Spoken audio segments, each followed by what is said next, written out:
IPL ने क्रिकेटला काय दिलंय आणि काय हिरावून घेतलंय? सचिन तेंडुलकर, राहुल द्रविड, अनिल कुंबळे यांची कार्यपद्धती, यांची प्रॅक्टिसची पद्धती तुम्हाला कधी बघायला मिळायची? भारतामध्ये 25-27 ठिकाणी इंटरनॅशनल लेवलची क्रिकेट स्टेडियम झाली. कुठल्या पैशात नाही झाली? आता भारतीय टेस्ट त्याचं भविष्य काय वाटतं तुम्हाला? कारण सिनियर खेळाडू तसे राहिलेच नाही ना आता टेस्ट क्रिकेटला. विराट कोहलीला इंडियन टीममध्ये आल्यानंतर सांगण्यात आलेलं होतं की बाबा रे, ते सचिन तेंडुलकर फार वेगळं प्रकरण आहे, त्याला मान द्यायला लागतो, पाया पडतो, आणि ते केलं नाही तर तो भयानक चिडतो. गंभीरचं नाव आलंय. काय वाटतं कोच म्हणून गंभीर क्रिकेट कॅप्टन होते आपले सगळे, सौरव गांगुली, MS धोनी, विराट कोहली, रोहित शर्मा, या सगळ्यांच्या कॅप्टन्सीकडे तुम्ही कसं वेगळं पाहता? 50% हेही लक्षात घेतलं पाहिजे त्याच्या यशामध्ये की तेंडुलकर, द्रविड, लक्ष्मण, कुंबळे हे त्याच्या टीममध्ये होते की असे विद्यार्थी की ज्यांना तू काय अभ्यास कर सांगायची गरज नाही आहे. 2003ची इंडिया वर्सेस पाकिस्तान वर्ल्ड कपची मॅच ती नाही विसरू शकत, कारण वातावरण जबरदस्त होतं, दोन्ही टीम जबरदस्त होत्या, पाकिस्तानची तगडी टीम होती. गोट हा शब्द आपण जेव्हा वापरतो, आता त्याच्यात सचिन की विराट, बुद्धिमान कर्णधार कोण, गांगुली की धोनी, की सचिन तेंडुलकर 15 वर्षांचा की वैभव सूर्यवंशी 15 वर्षांचा? तुम्हाला जर अशी संधी दिली कोणी की क्रिकेटमध्ये काहीतरी बदल करायचा आहे, तर तो बदल कुठला असेल? महिला क्रिकेट संघाबद्दल मला प्रचंड अभिमान आहे. भारतरत्न मिळून सचिन जर का नॉर्मल आहे तर सुनंदन लेले कोण आहे? 2027च्या वर्ल्ड कपच्या आधी रोहित शर्मा रिटायर होईल. खूप कॉन्ट्रोवर्सी शेवटच्या कार्डिफ मॅचला ती बातमी फुटली की जी बातमी चुकीची होती असं मी अजूनही नाही म्हणतो. अजिंक्य राणेने देखील बोलून दाखवलं होतं की PR माझा योग्य नाही म्हणून मी टीममध्ये नाही आहे. तुम्हाला असं वाटतं का की पूर्वीच्या काळापेक्षा त्या प्लेयर्सपेक्षा आताच्या प्लेयर्सला खूप दुखापत होते? नमस्कार मंडळी, स्वागत आहे तुमचं सगळ्यांचं आपल्या यूट्यूब चॅनलमध्ये, ज्याचं नाव आहे मराठी माणूस इन UK, आणि आपल्या हक्काच्या मराठी पॉडकास्ट शोमध्ये, ज्याचं नाव आहे तुमच्या आमच्या मनातलं, जिथे आम्ही सांगतो 7 समुद्रापार असलेल्या आपल्या माणसांच्या गोष्टी. मंडळी, आजचा भाग हा सुनंदन लेले सरांसोबत, सुनंदन काकांसोबतच्या पॉडकास्टचा दुसरा भाग आहे. त्याचा आधीचा भाग मागच्या शनिवारी रिलीज झालाय. तो बघितला नसेल तर नक्की बघा. त्याची लिंक मी खाली डिस्क्रिप्शनमध्ये टाकतोय. वरती कार्ड येईल, त्या कार्डवरही तुम्हाला दिसेल, पण तो भाग आवर्जून बघा. खूप छान छान छान गोष्टी कव्हर केलेल्या आहेत आपण. कधीही न ऐकलेले किस्से आपण या पॉडकास्टमध्ये कव्हर करतोय. चला तर मग.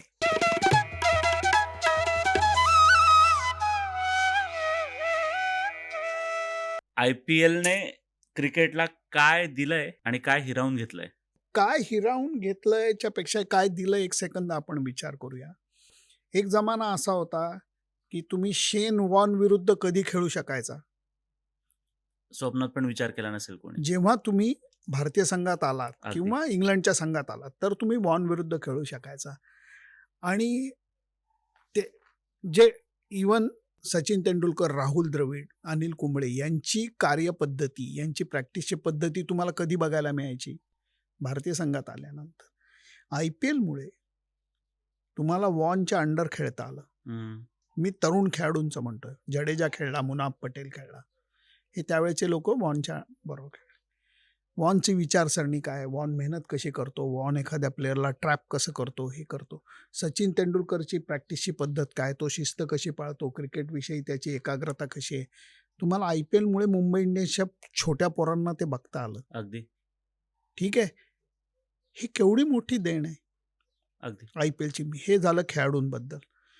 दुसरी गोष्ट म्हणजे IPL मध्ये जो प्रचंड पैसा आला त्याच्यामुळे विमेन्स क्रिकेटला बळ मिळालं. कारण विमेन्स क्रिकेटला अमरेला खाली BCCIने घेतल्यानंतर ते जे वाढवलं त्याला IPL.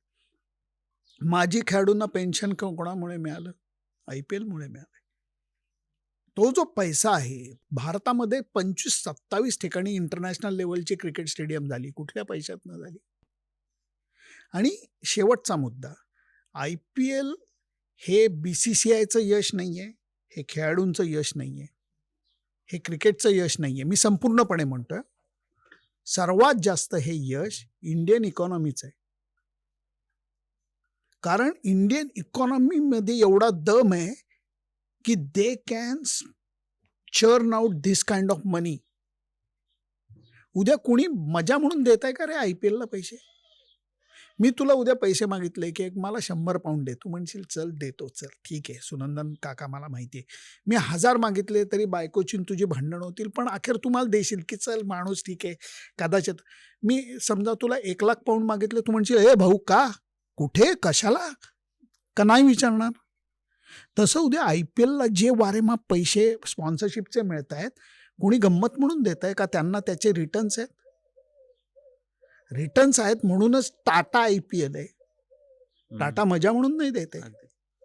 त्यामुळे ही इंडियन इकॉनॉमीची ताकद आहे. वाईट गोष्ट ह्याची एवढीच आहे की नवीन पिढी ही 4 ओव्हर्सचा विचार करते बॉलिंग करताना. आई वडील इतके अस्वस्थ झालेले आहेत पालक की पहिल्या कोचिंग कॅम्पला टाकताना सुद्धा IPL खेळेल का हा असं विचारणारे विद्वान पालक आहेत.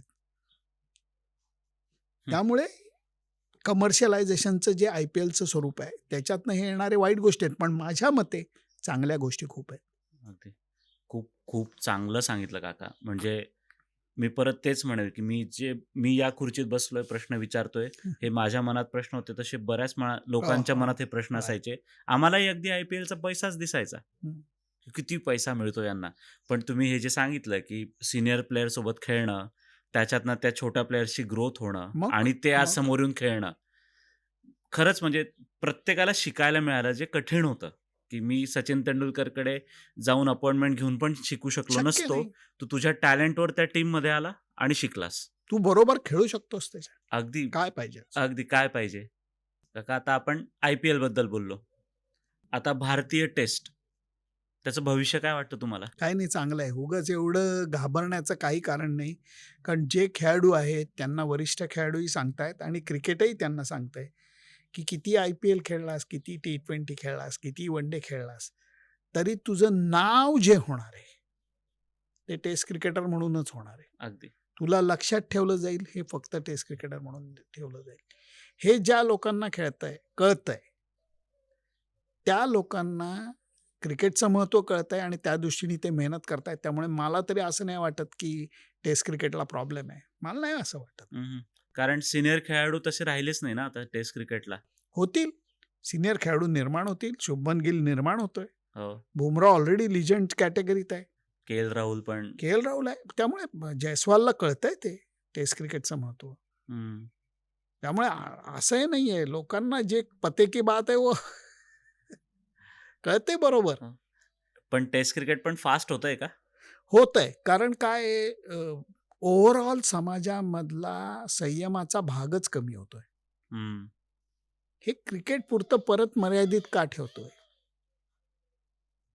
ओके लिहिण्याच्या ऐवजी मी तुला के लिहून पाठवतोय. रील 3 मिनिटाचंच असायला पाहिजे.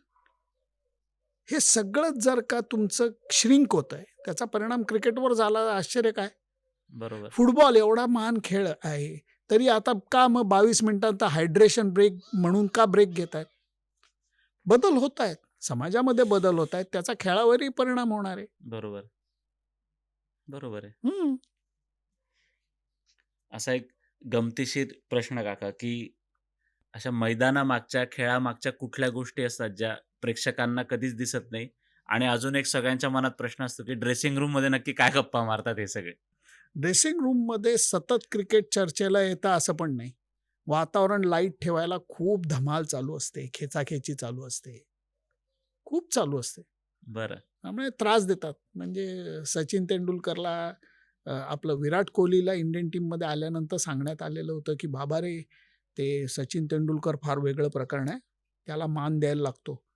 आणि प्रत्येक नवीन खेळाडू टीममध्ये आला की जाऊन पहिल्यांदा त्याला पाया पडतो आणि ते केलं नाही तर तो भयानक चिडतो म्हणे आणि नंतर मग तुला आयुष्यभर तो हे माफ करणार नाही वगैरे, असं युवराज सिंगनी वगैरे इतकं सिरियसली सांगितलं होतं विराट कोहलीला. आणि विराट कोहली इतका प्रेशरमध्ये आला आणि जेव्हा इंडियन टीममध्ये आला तेव्हा गेला आणि भस्कन सचिनच्या पाया पडून तर सचिन म्हणला क्या क्या कर रहे हो, क्या कर रहे हो? तर तो म्हणला नाही पाजी ये. म्हणला का बोला किसने तुझे ये? आणि मग युवराज वगैरे तिकडे हसत बसले होते. तर ही खेचाखेची चालू असते. सचिन म्हणला, "अरे असं काही नाही, हे नालायक लोक आहेत, ते तुझी खेचत होते. असं काही नाही आहे, आपण एका टीममध्ये आहोत, आपण कलिग आहोत, सिनियर ज्युनियर वगैरे सोडून दे सगळं, मस्त क्रिकेट खेळू." पण अशा मजाही होत असतात, प्लॅनिंग होत असतं, सुखदुःखाच्या गोष्टी होत असतात. त्यामुळे ड्रेसिंग रूम फार व्हायब्रंट गोष्ट आहे, फार व्हायब्रंट गोष्ट आहे. म्हणजे जसे कलिग्स असतात तुमचे, मस्ती मजाक चालू हो, असते मग अगदी. मग खूप खूप प्रचंड आणि ते ट्युनिंगसाठी पण चांगलं असेल ना त्यांच्या अगदी. व्हायलाच पाहिजे. घरात नाही काय, घरात काय सतत गंभीर वातावरण असतं का? हम्म, हम्म, हम्म. ज्या घरात गंभीर वातावरण असतं ते घर सुखानं नांदत नसतं. ड्रेसिंग रूम हे घरच आहे रे यांचं. बरोबर. आता गंभीरचं नाव आलंय, गौतम गंभीर. त्याच्या ओव्हरऑल परफॉर्मन्स बद्दल, आताची इंग्लंड सिरीज आपण सगळ्यांनी बघितली आहे, आणि ओव्हरऑल परफॉर्मन्स बद्दल काय वाटतं? कोच म्हणून गंभीर नावा योग्य? नावाप्रमाणे गंभीर आहे तो आणि इंटेन्शन्स त्याची खूप चांगली आहेत आणि संघाला शिस्त लावणं, देशाकरताच खेळणं, टीमचाच पहिला विचार करणं, या सगळ्या गोष्टी त्यांनी खूप छान पद्धतीने टीममध्ये आणलेल्या आहेत. अडचण 2 ठिकाणी आहे. अडचण एक अशी अडचण आहे की त्या इंटेन्सिटीमुळे त्याचं हसणं कमी आहे. हा. त्यामुळे ड्रेसिंग रूममधलं वातावरण हे सतत गंभीर ठेवण्याच्या पेक्षा ते थोडं लाईट करायला पाहिजे. हम्म. ही गोष्ट त्यांनी जर का केली तर अजून मला वाटतं छान होईल. आणि दुसरी गोष्ट म्हणजे एकीकडे टीममध्ये तो ॲज अ कोच बोलतच असेल की काय चुकलं आणि काय नाही. हम्म. पण तू दुसरी गोष्ट म्हणजे बाहेर मीडियामध्ये आल्यानंतर इतकं वेगळं रूप तो दाखवतो आणि सतत माध्यमं आणि माजी खेळाडू हे आपल्या विरोधात बसलेत असं जे समज करून घेतलाय त्याची काही गरज नाही. हम्म. या गोष्टी थोड्या जर का गौतमनी थोड्याशा टोन डाऊन केल्या, गंभीरच्या ऐवजी तो थोडा याच्यात गौतम झाला, तर मला वाटतं जास्त बरं होईल. हम्म, हम्म, हम्म. नक्की. खूप मस्त सांगितलं काका तुम्ही. अगदी कमीत कमी शब्दांमध्ये हां, हां. सगळं व्यवस्थित सांगितलं. आता जे आपले क्रिकेट प्लेयर्स आहेत, क्रिकेट कॅप्टन होते आपले सगळे, सौरव गांगुली, MS धोनी, विराट कोहली, रोहित शर्मा, हं, हं. या सगळ्यांच्या कॅप्टन्सीकडे तुम्ही कसं वेगळं पाहता? रोल आहे रे प्रत्येकाचा. शोलेमध्ये एकच ॲक्टर होता का? सगळेच होते, सांबापासनं सगळे होते. आणि तरी व्हिलन सुद्धा तेवढाच छान होता, लक्षात राहायला. ठीक आहे. तसं प्रत्येक कॅप्टननी आपला आपला एक रोल प्ले केलाय हम्म. आणि टीमला पुढे न्यायचा प्रयत्न केलाय. सौरवनी टीममध्ये नाक वर करून जगायला शिकवलं. धोनीनी सिनियरना मान पण द्यायचा, पण मैदानावरती किपीट गोष्टी सिंपल ठेवायच्या, या गोष्टी केल्या. विराटनी फास्ट बॉलरचं महत्त्व वेगळ्या पद्धतीने वाढवलं, ज्यांनी आपण परदेशात जिंकायला शिकलो, बरं.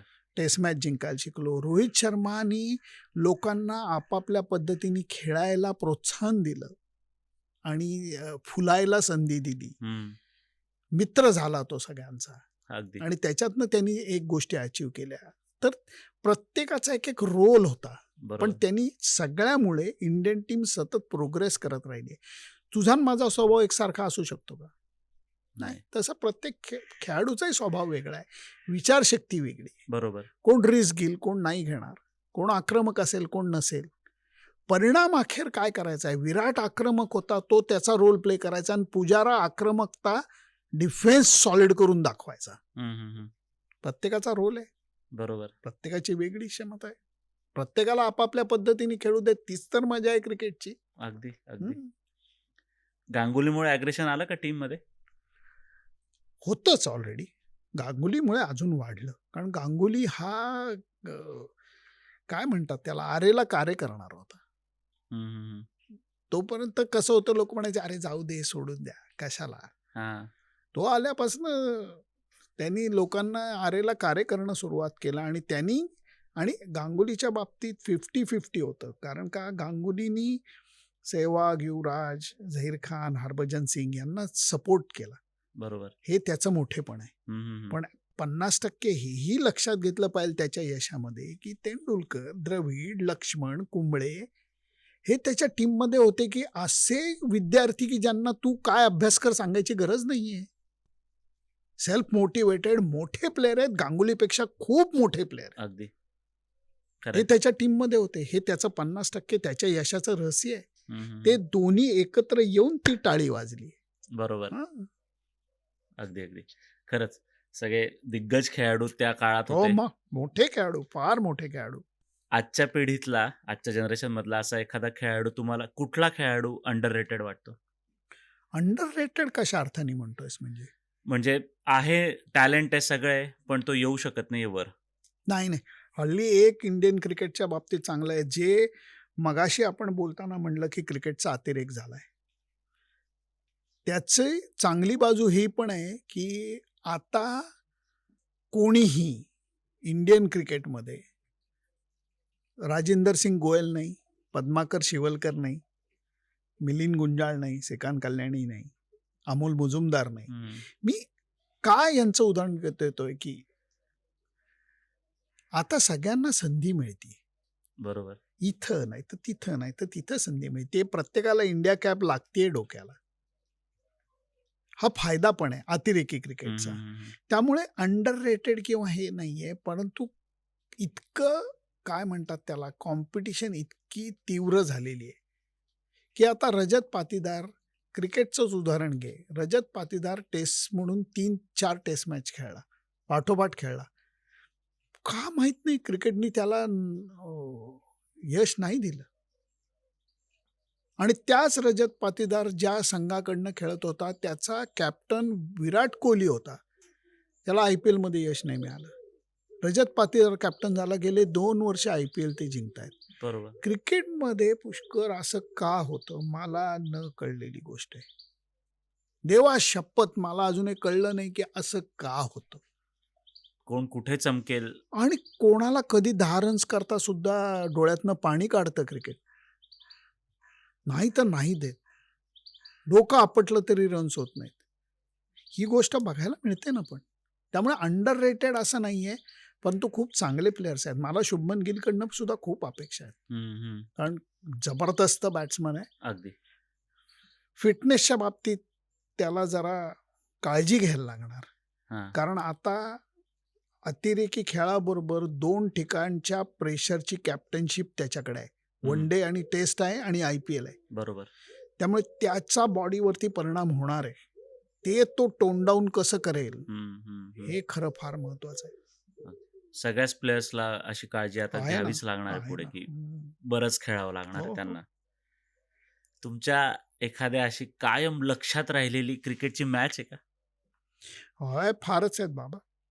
पण असं खूपच कधीच आहे. विसरणार नाही आणि अशी हुकमी तोंडावर असते कायम? नाही, ती 2003ची इंडिया वर्सेस पाकिस्तान वर्ल्ड कपची मॅच ती नाही विसरू शकत. कारण वातावरण जबरदस्त होतं.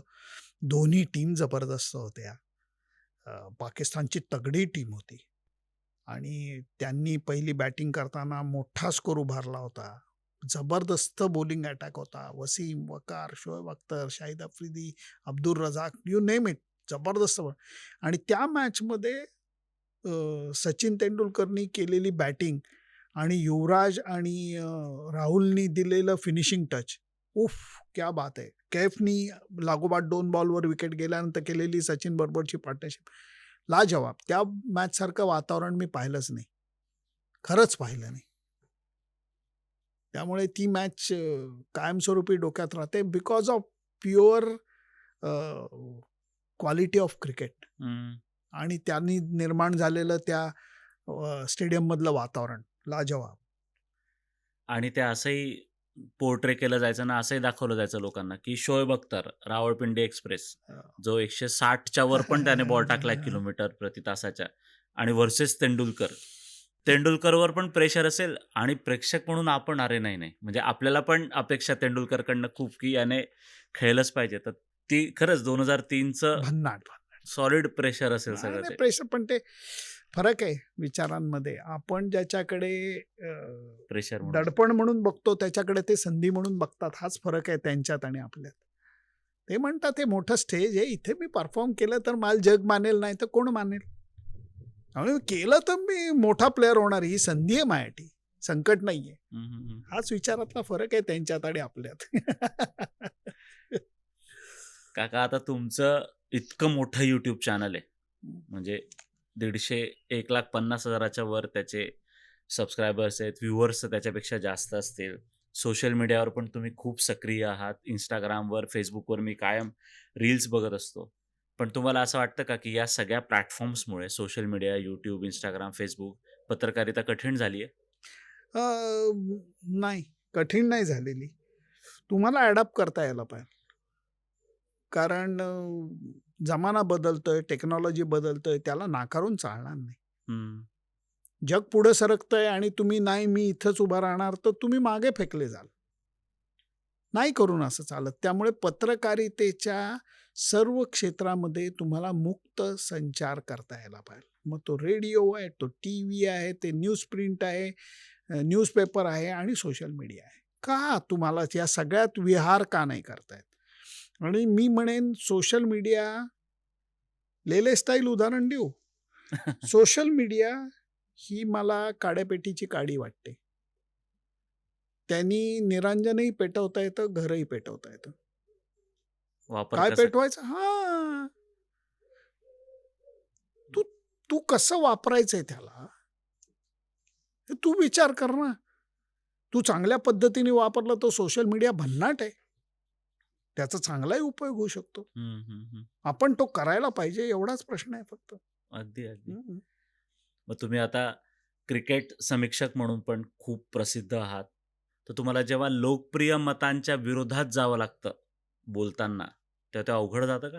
अजिबात नाही. कारण तुमची जर का विचारात क्लॅरिटी आणि ऑनेस्टी असली, तुम्ही जर का प्रामाणिक असला आणि चूक झाली एखादी कबूल करायची. मला वाटलं होतं पुष्कर शून्यावर आउट होईल. त्यांनी दुसरी अशी सेंचुरी केली तर म्हणायचं माझा अंदाज चुकला. पुष्करनी जबरदस्त बॅटिंग केली. काय प्रॉब्लेम आहे? हं, हं, अनावश्यक अहंकार बाळगला नाही तर काही नाहीये रे असं. एवढं काय आहे फक्त आपण गोष्टी कॉम्प्लिकेट करतो. हं, असं माझं मत आहे. हं, हं, हं, त्या हं. जर का कीप इट सिंपल ठेवल्या महेंद्रसिंग धोनीसारख्या, सोपं पण आहे तेवढंच. अगदी. हां, आणि तुम्हाला जितक्यांदा भेटतोय मी त्याच्यावरनं मला लक्षात येतंय, की तुम्ही अगदी डाउन टू अर्थ आहातच आणि आहे ते अरे मान्य करून चालणारे. नाही रे पुष्कर. कसं सांगू तुला मी? भारतरत्न मिळून सचिन जर का नॉर्मल आहे, तर सुनंदन लेले कोण आहे? सांग ना मला. तो जर का नॉर्मल राहू शकतो, धोनी नॉर्मल राहू शकतो, राहुल द्रविड नॉर्मल राहू शकतो आणि झाकीर भाई नॉर्मल राहायचे, तर तू आणि मी कोण आहोत रे? खरंय. आणि जर या लोकांच्या संपर्कात राहून तुम्ही हे बेसिक गोष्टी शिकून राहिला नाही, तर त्याला मग मराठीत शब्द आहे, करंटेपणा होईल तो. आणि ते तर आपल्याला नाही व्हायचं. अगदी, नाही अगदी. व्हायचं. सचिनचं नाव निघालं काका, सचिन तेंडुलकर. एखादा छान किस्सा, छान प्रसंग सांगा ना. तुम्ही मुलाखतीचं तर सांगितलं, पण मला असं ऐकायला खूप आवडेल अजून तेंडुलकरबद्दल. नाही, नाही. काय आहे माणूस म्हणून तो मी दरवेळेला एकच गोष्ट म्हणतो ते म्हणजे क्रिकेटर एवढाच तो माणूस म्हणून चांगला आहे. हं, आणि म्हणून तू मगाशी बोलताना म्हणला, की त्याने, सचिनने आणि मग तू म्हणलास त्यांनी. हे तू आदर नाही म्हणून त्याने म्हणलास का? नाही. नाही. तुला त्याच्याबद्दल प्रेम वाटतं. खूप जास्त. म्हणून तू एकेरीत उल्लेख करतोयस. हे लक्षात घेतलं पाहिजे. त्यामुळे आपल्याला कोणी आहो-जाहो करतंय का? मान देतंय का? हे देतंय का? ह्याच्यापेक्षा तेंडुलकरकडनं तेवढं शिकता आलं तर बघू, की आपण तेवढे लोकांच्या मनामध्ये घर करू शकतो का? हं, हं, हं, हं. चांगल्या वागणुकीने आदर्श निर्माण करू शकतो का? हं. त्यामुळे किस्से न कहाण्यापेक्षा या बेसिक गोष्टी ज्या सचिनकडे बघितल्यानंतर, भेटल्यानंतर दरवेळेला ज्या जाणवतात, त्या कमाल आहेत. हं, हं. खूप कमाल आहेत. तो अजूनही त्याचे बालपणीचे मित्र जपून आहे. अजूनही तो त्याचे सगळे नातेवाईक जपून आहे. अजूनही सगळे फॉर्मर प्लेयर इंडियाचे सोडून दे, बाहेरचे सुद्धा वाकडी वाट करून त्याला भेटायला जातात. मी पाहिलेलं आहे. ग्राउंडवरती, ह्याच्यावरती, त्याच्यावरती वाकडी वाट करून. का? तर ते जे माणूस पण त्याच्यातला आहे. म्हणून मी म्हटलं तो देव नाहीये, तो देव माणूस आहे. हं, हं. ते जर का आपल्याला एक काही अंश जरी घेता आला ना त्याचा, आपण चांगला माणूस बनवू शकतो. अगदी. कायम जाणवतं बघून त्या हं. माणसाकडे, की सगळ्यांशी किती प्रेमाने वागणारा माणूस आहे तो आणि सोशल ॲक्टिव्हिटीजचं तो सांगत पण नाही, की खूप करतो, किती असतात त्याच्या खूप त्या. करतो. खरंच अगदी. आता एक तुमच्याबद्दल प्रश्न काका. तुम्ही इंटरनॅशनल बकासूर म्हणून पण फेमस होतायत. मग तुम्ही इतके देश फिरता, वेगवेगळे क्युझिन ट्राय करता, त्याच्याबद्दल काय सांगाल? अरे आवड आहे खाण्याची. म्हणजे पुणेकर आहे त्यामुळे खाणंही आवडतं आणि अ, तयार करणंही आवडतं. बरं. नवीन गोष्टी ट्राय करणं आवडतं. मी म्हणजे चांगला स्वयंपाक करू शकतो. म्हणजे मला पोळी भाकरी सोडून सगळं येतं. व्हेज येतं, नॉन-व्हेज येतं, एक्झॉटिक स्वीट डिशेस येतात अरे करता. वाह! सगळं येतं आणि त्याची आवड पण आहे. त्यामुळे ती गोष्ट ही काय म्हणतात आनंदाचा भाग आहे. हं, हं, हं. त्यामुळे जे खातो, जे चांगलं आवडतं, एखादी रेसिपी आवडते, एखादा जागा आवडते, ते लोकांबरोबर शेअर करतो बरं. आणि आनंद घेतो. आणि बकासूर हे नाव देण्याचं कारण असं होतं, की बकासूर म्हणल्यानंतर मराठी लोकांना हा कोण होता असा प्रश्न पडतो का? नाही. खट करून तुम्ही रिलेट होता, की अरे बाबा खाण्यातला शौकीन आहे. बरोबर. संपलं. फक्त बकासूरसारखं मी गाडाभर खात नाही एवढंच. नाही, कारण मी बघत असतो, छान-छान क्युझिन तुम्ही ट्राय करत हो, असता, वेगवेगळ्या ठिकाणी मला भेटी देत आवडतं. असता. परदेशात गेल्यानंतर इंडियन हॉटेल शोधणाऱ्यातला मी नाहीये. हं, हं, हं. बरोबर, अजिबात नाहीये. बरोबर. मी लोकल क्युझिन ट्राय करतो. काही प्रॉब्लेम नाही. म्हणजे आवडतं हं, इनफॅक्ट. हं, हं. नवीन गोष्टी कळतात. खाण्याची पद्धत आहे प्रत्येक गोष्टीची. नुसतं आलं बसले ना हादडतायत असं नाहीये. प्रत्येक ठिकाणची खाण्याची एक छान पद्धत आहे. बरोबर. ती शिकायला मजा येते. त्यामुळे आनंद घेतो ना आनंद शेअर करतो एवढंच मी म्हणेन. हं. आता एक प्रश्न काका, वुमेन्स क्रिकेट टीमबद्दल. हं. तर त्याच्याबद्दल काय सांगाल, की त्याचं आता महत्त्व वाढू लागलंय का? आणि जितकं मेल क्रिकेट टीमला मायलेज दिलं जातं, प्राधान्य दिलं जातं, तितकं त्यांना दिलं जातंय का आता? वाढतंय याच्यात तर काही शंका असायचं कारणच नाही. फक्त ही कंपॅरिझन करायची शून्य गरज आहे, की मेल क्रिकेट एवढं त्यांना मिळेल का नाही मिळेल का हे होईल. थांबा ना. त्यांनी आत्ता पहिल्यांदा वर्ल्ड कप जिंकलाय. एन्जॉय करूयात आपण ते. पहिली टेस्ट मॅच लॉर्ड्सला जिंकली. एन्जॉय करूयात आपण. ते कंपॅरिझन करण्याच्या नादामध्ये इव्हन काही-काही महिला थोड्याशा आजी आणि थोड्याशा नजीकच्या माजी, आम्हाला त्यांच्या एवढं हे नाही मिळत, आम्हाला त्यांच्या एवढं ते नाही मिळत. अहो थांबा ना. काय प्रत्येक गोष्टीची घाई? परफॉर्म करत राहा. तुमचं जर का मार्केट व्हॅल्यू तेवढी वाढत राहिली, तर तुम्हालाही तेवढं मिळेल. आत्ता मिळतंय कमी आहे का? हं. होतंय काय, की अ, माझ्या ताटातलं काय आहे बघण्याच्या पेक्षा पुष्करच्या ताटात काय-काय? अरे सोड ना, त्याचं त्याला जेवू देत, मला माझं जेवू देत. त्यामुळे इंडियन विमेन्स क्रिकेट चांगलं दणदणीत वाढतंय.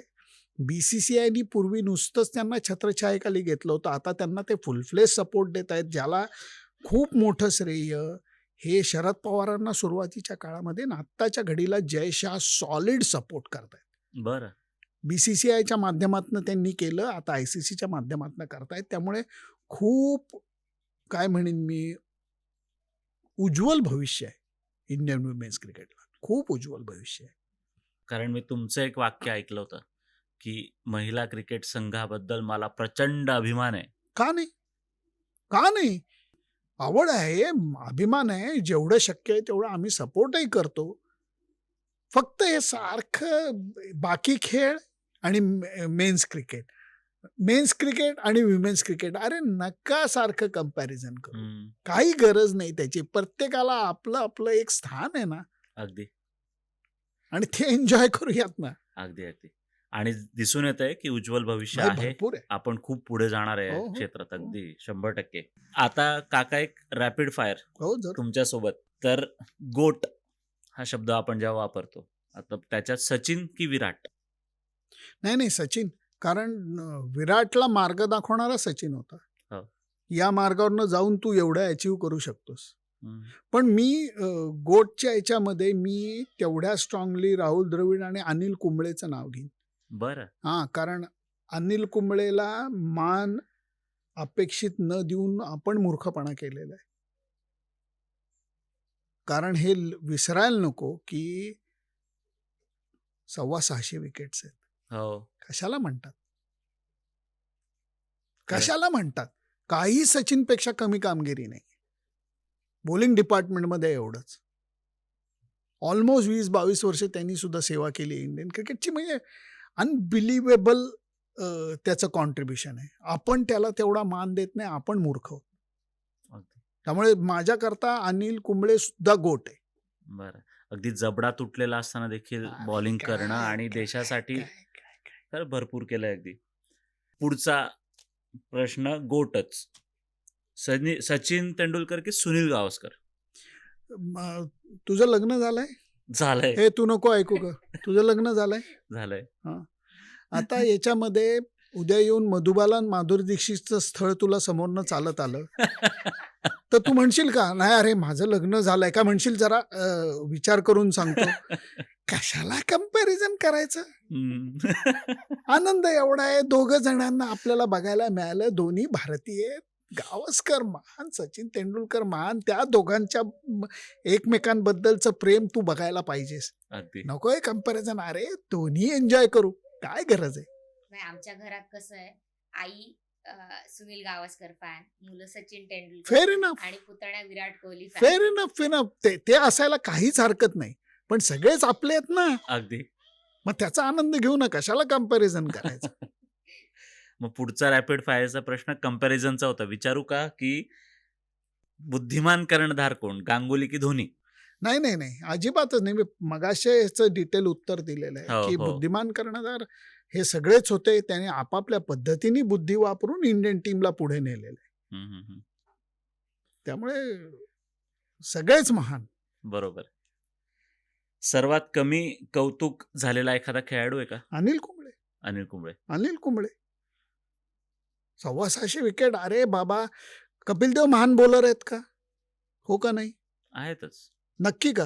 हा, ऑलराऊंडर आहेतच. महान खेळाडू आहेत का कपिल देव? 100%. त्यांच्या एवढ्याच टेस्ट मॅचेस खेळून 200 टेस्ट विकेट्स अनिल कुंबळेला जास्त आहेत. तुला काही म्हणायचं आहे याच्याविषयी? शांतता सगळं सांगते काका. हे लक्षात घ्या मित्रांनो.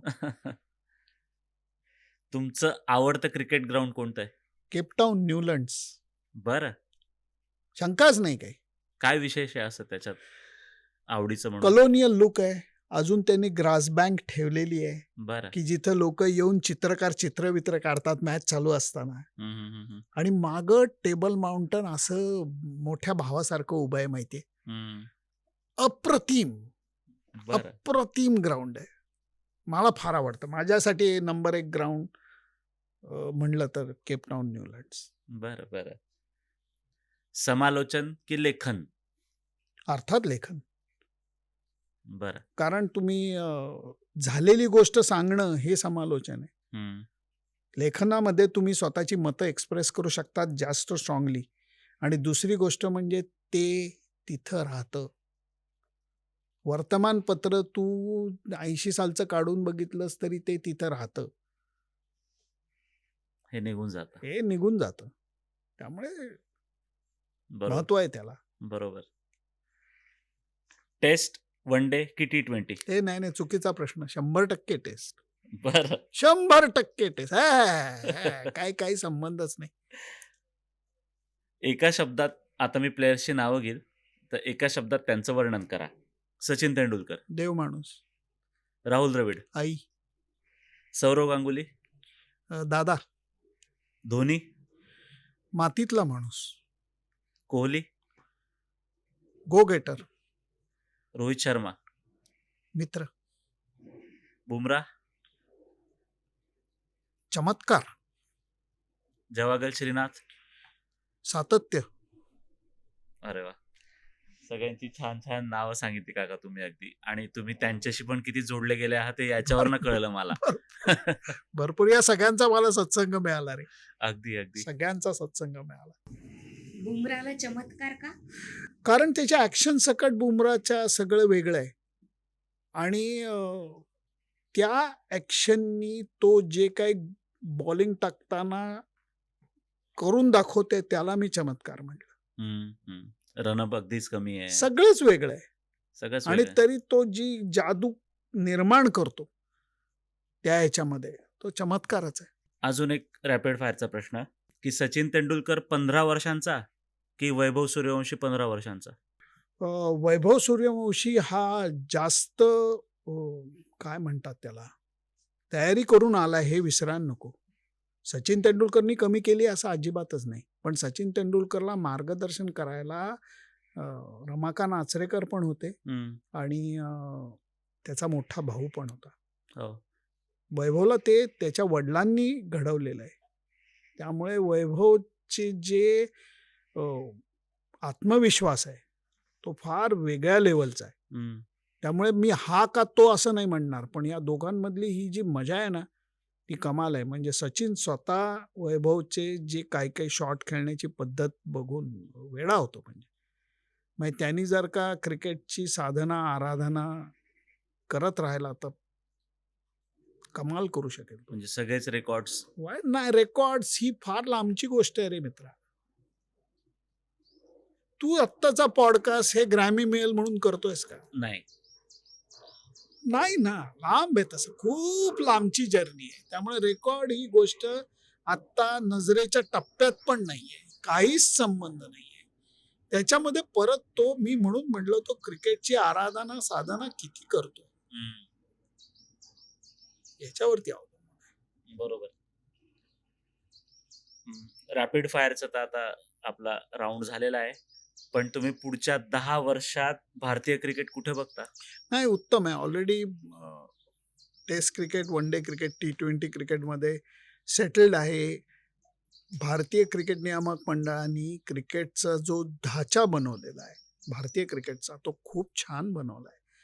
खूप भरपूर सामने खेळाडूंना खेळायला मिळतात. परदेशी आता सामने खेळायला मिळतात इंडियन टीममध्ये यायच्या अगोदर. या सगळ्याचा जर का विचार केला तर भवितव्य उज्ज्वल आहे. IPL मुळे मिळणारं एक्सपोजर भरपूर आहे.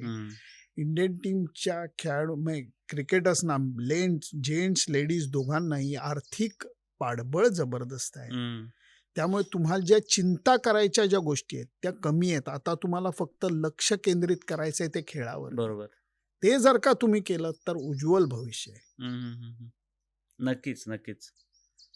पण आता पुढचा एक प्रश्न असा की सुनंदन लेले व्यक्ती म्हणून त्यांना क्रिकेटने काय शिकवलं?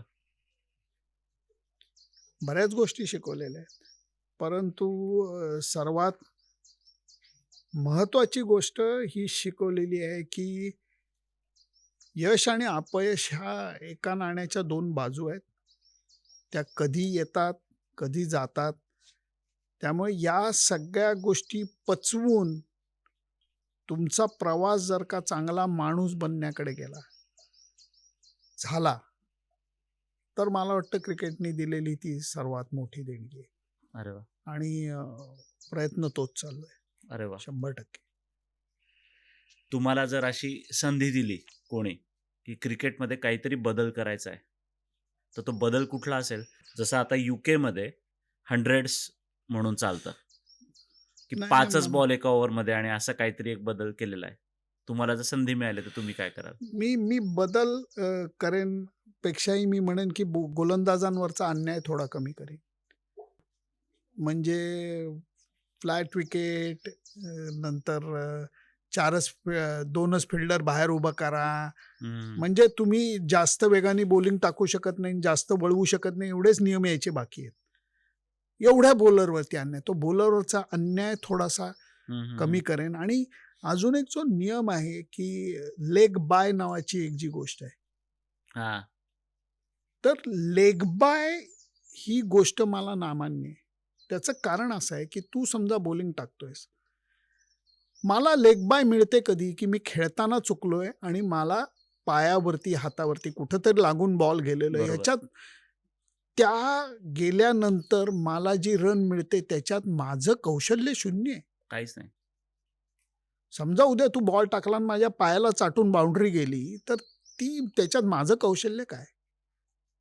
तो बॉलर आणि त्या फिल्डिंग टीमवरती अन्याय असं मला वाटतं. आणि दुसरी गोष्ट म्हणजे जर का फ्री हिट मिळते नो बॉल नंतर, चला क्रिकेटची एक्साइटमेंट मिळते म्हणून फ्री हिट तुम्हाला मान्य आहे, पण त्या फ्री हिट मिळाल्यानंतर तुम्ही जर का आऊट झालात तर तुम्हाला आऊट दिलं जाणार नाही हे पण मला मान्य आहे, because it is a free hit.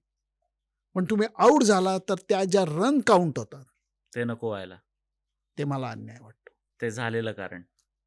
त्यामुळे मला या काही गोष्टी बॉलरवरती अन्याय करणाऱ्या वाटतात आणि बॉलरवरचा अन्याय कमी व्हायला पाहिजे. आपण आता पॉडकास्टच्या शेवटाकडे आलोय अगदी आणि शेवटचे 2 प्रश्न आहेत माझे आता अगदी, की क्रिकेट जर नसतं, तर सुनंदन लेले आज कोणत्या क्षेत्रामध्ये असते? आपण आणि भेटलोच नसतो पहिले म्हणजे. आणि एखादी अशी गोष्ट आहे का, की जी अजून तुमची करायची राहिली आणि करायची आहे? नाही, नाही, मला क्रिकेटचं क्षेत्र नसतं तर खरंच अवघड असतं. मी खेळाच्या क्षेत्रात नक्की राहिलो असतो. क्रिकेट हे माझ्यातनं काढणं हे मी सी प्लस ब्लड ग्रुप म्हणजे माझं रक्त काढल्यासारखं मला वाटेल. नाही ते होऊ शकत आणि टचवूड तसं नाही आहे. आणि कुठल्या गोष्टी करायच्यात तर मला सेकंड इनिंगमध्ये सामाजिक कार्य करतोय आणि अजून करायचंय. आणि त्या दृष्टीने प्रयत्न प्रामाणिकपणे चालू आहे. बरं, सामाजिक कार्य करतोय आणि अजून करायचंय. नक्कीच. आम्ही पण त्या कार्य त्या सामाजिक कार्याला आमचाही काही हातभार लागू शकत असेल, तर आम्हालाही नक्की सांगाल काका. हो सर. तर तुम्हाला पुढचा प्रश्न असा आहे काका, की 25 वर्षापूर्वीच्या हं. सुनंदन लेले यांना काही सल्ला द्यायचा असेल, तर काय देणार? तू एवढा नशीबवान ठरशील मला वाटलं नव्हतं, एवढंच मी म्हणेन. कारण जे काही पहाटेच्या स्वप्नापेक्षाही जास्त मिळालंय. तुमचं काम आहे काका खूप इतकं. खूप मिळालंय. त्यामुळे मी वरती बघून मी ॲब्सोल्युटली काही मागू शकत नाही. मी फक्त सगळ्यांना सुखी ठेव एवढंच म्हणू शकतो, कारण एवढं मला मिळालेलं आहे. तुमचं कर्तृत्व आहे काका, तुमचं काम आहे. नाही आणि मी कशावरनं सांगतोय, की मी जेव्हा सकाळमध्ये टाइम्स ऑफ इंडिया हो, हो. मटामध्ये होतो, महाराष्ट्र टाइम्समध्ये, तेव्हा मागे तुमचे लेख यायचे. अजूनही येतात, की तुमचं क्रिकेटबद्दल तुम्ही लिहिलेलं असायचं वगैरे. नाव खूप वाचायचो. तुम्हाला मी सकाळच्या ऑफिसमध्ये पण बघितलेलं, 1-2दा चालत असताना. आणि आमचे एक गुरु होते संजय सावरकर सर म्हणून. तर खूप जवळचा मित्र माझा. खूप जवळचा मित्र. तर आम्ही त्यांना अण्णा म्हणायचो. हो, हो. तर मला त्यांनी असं विचारलं, "तू याला ओळखतो का रे? तुम्ही जात होता तिथनं." म्हटलं, "नाही." "मागच्या पानावर जो लिहितो ना," म्हणे, "क्रिकेट, तो ही व्यक्ती म्हणे ती." म्हटलं, "बरं." तेव्हा मी तुमचं नाव सुनंदन लेले असं वर्तमानपत्रात सकाळमध्ये वाचलेलं. म्हणे, "तुला कधी योग आला तर जाऊन भेट त्यांना." पण आमचा होता डिपार्टमेंट सकाळ टाइम्स म्हणून. पण आपली त्यामुळे हो, भेट नाही हो, झाली. हो. पण मी तेव्हापासून तुम्हाला बघत आलोय काका. मी पण 2010 साली माझं करिअर सुरुवात झालेली आहे सकाळसोबत. तेव्हापासून मी तुम्हाला बघतोय आणि तुम्ही सांगितलत, की तुम्ही 83 पासून क्रिकेट खेळताय, करतोय. 83 पासून आहात आणि आज 40 वर्ष झाली तुम्ही या क्षेत्रात आहात आणि सगळ्यांना दिसून येतंय, की सुनंदन लेले नाव काय आहे, हे आता सगळ्यांनाच दिसतंय. तर तुमचं एवढं मोठं करिअर आहे आता. काकूंची खूप भक्कम साथ आहे तुम्हाला. तर अशी कंप्लेंट येते का, की तुम्ही मला वेळच देत नाही आणि नाही, नाही. तसं म म्हणायला गेलं तर क्रिकेटच्या भाषेत मला सांगायला आवडेल, की ती समोर पडल्याशिवाय माझ्या रन झाल्याच नसत्या. हे मला पूर्णपणे जाणीव आहे. आणि चांगली गोष्ट अशी घडली, की मी जॉब केला नाही. मी नेहमी फ्रीलान्स राहिलो. त्यामुळे 6 महिने जरी मी टूरिंग करत राहिलो, 6-7 महिने टूरिंग करत राहिलो, तरी ती टूर संपल्यानंतर मी घरी जेव्हा जायचो, तेव्हा मला हे प्रेशर नसायचं, की अरे आता ऑफिसला जायचंय. अरे 9 वाजले आता हे करायचंय. आता 10 वाजले अरे ते करायचंय. तर त्यामुळे मी घरी जेव्हा असायचो तेव्हा वेळ देऊ शकलो.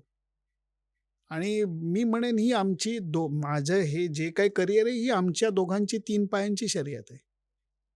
त्यामुळे आम्ही लंगडत, ठेचकाळत, पडत सुद्धा जोरात पळालेलो आहे.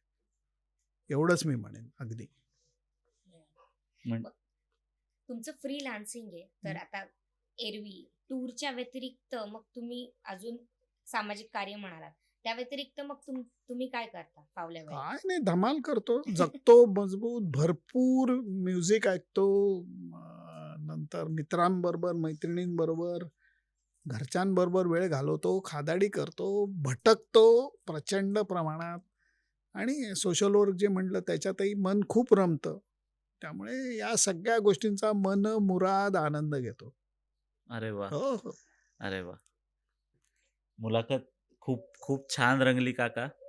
आपलं बोलणं झालं होतं, की कमी वेळात जितकं आपल्याला कव्हर करता येईल तितकं आपण कव्हर करूया. पण तुम्ही देखील अगदी मनसोक्त गप्पा मारत इतका वेळ कधी झाला हे कळलंच नाही. नाही, पण तुमचे खूप खूप आभार काका. नाही. तुम्ही वेळात वेळ काढून इतका मोठा वेळ आम्हाला दिला आमच्या पॉडकास्टसाठी.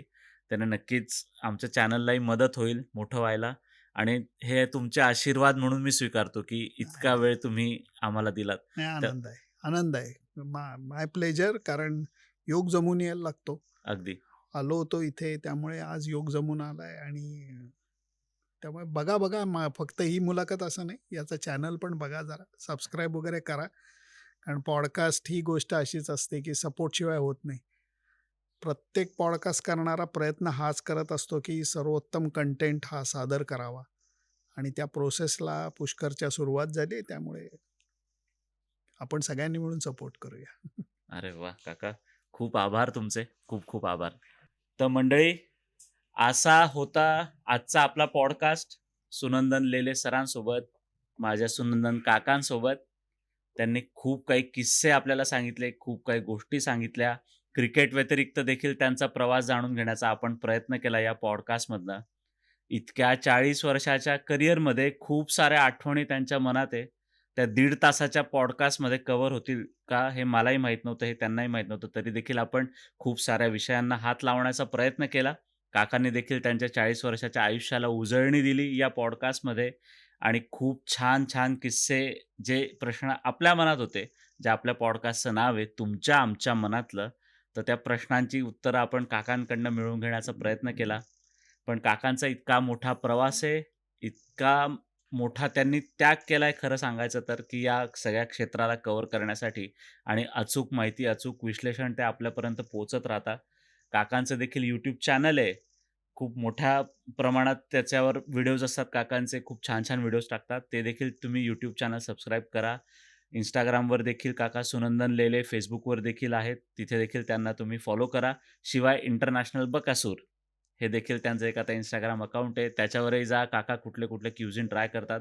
कदाचित काका आपल्याला आता पदार्थ बनवतानाही दिसतील बरं का वेगवेगळे, जशी त्यांना आवड आहे तशी. तर ते देखील चॅनल नक्की बघा.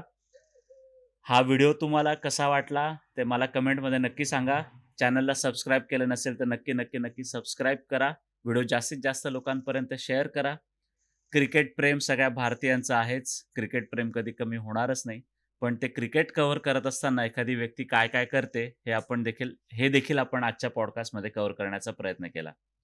तर मग भेटूया मंडळी आपण आता पुढच्या भागामध्ये तुमच्या आमच्या मनातल्याच्या पुढच्या एपिसोडमध्ये. तोपर्यंत प्रेम असंच राहू द्या आणि कृपया चॅनलला सबस्क्राईब करा. धन्यवाद.